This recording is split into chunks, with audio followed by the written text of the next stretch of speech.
Perfectly Me by Fisher Dickens. Read by Fisher Dickens. This book is dedicated to those who see our true selves and encourage us to be just that. Written, illustrated, and published by Fisher Dickens. And I wrote this book in 2011. There is a big castle with a king and queen, and the most beautiful plants all around could be seen.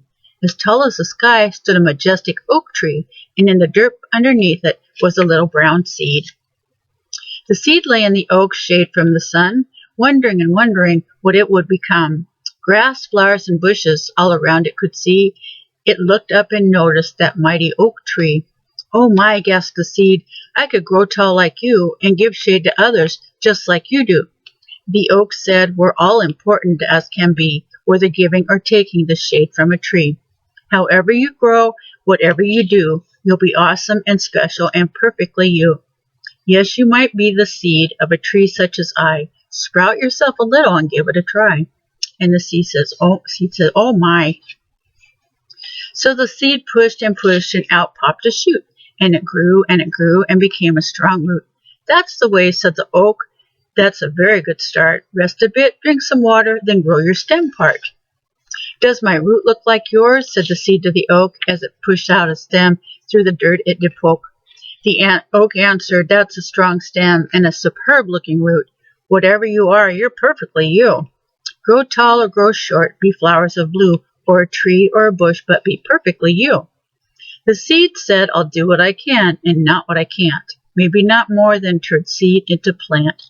This new plant grew more stems with buds, roots, and leaves, hoping to be a great oak if it just believed. Said the plant to the oak, "Does my stem look like you? Do your leaves look the same? Do our colors match too?" "No, my friend," said the oak, "you're not just like me. You are a fine plant, though. You'll be grand, oh, you'll see. I am tall and give shade. That's my job, I do know. To discover your job, just continue to grow." Said the plant to the oak, "It'd be easier to know that my job is to shade small things that grow." Said the oak, "When you're ready, you'll know what to do. You'll see the plan will be perfectly you. You might grow food for a brother and sister, or be part of a house for a Mrs. and Mister. There is a plan, just keep that in mind.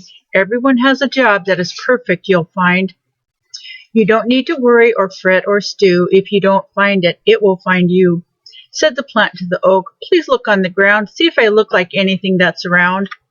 "My, oh my," said the oak, "you are not like me. As a matter of fact, you're not like anything I see. Just keep on growing in my shade from the sun. Whatever you are, you're a perfect one." So the plant grew and grew, trying not to be sad that it wasn't an oak and that wasn't bad. In the shade of the oak, as the plant grew large buds, "How surprising you are," said the oak from above. The plant pushed and pushed with all of its power, and from each of the buds sprang a breathtaking flower. Said the plant, "I don't know yet. The job I'm to do, like you giving shade, is most perfect for you."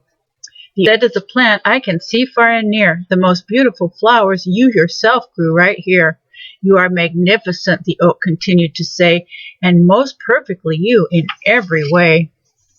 Just then at the castle, the queen said to the king, "Tonight to our party, what flowers should I bring? They need to be special and perfect and rare. Flowers no one has seen around anywhere."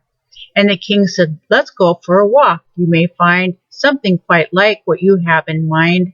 So they left the castle. In the fields they walked and searched for flowers, of which the queen talked. Their walk was a long one, and the sun made them hot. When they looked for shade, 'neath the oak they did spot. As they neared the oak, the queen gasped, "Do you see those astonishing flowers growing under the tree?" "Yes, oh yes," said the king. "I see them, I do. They're simply amazing. They are perfect for you."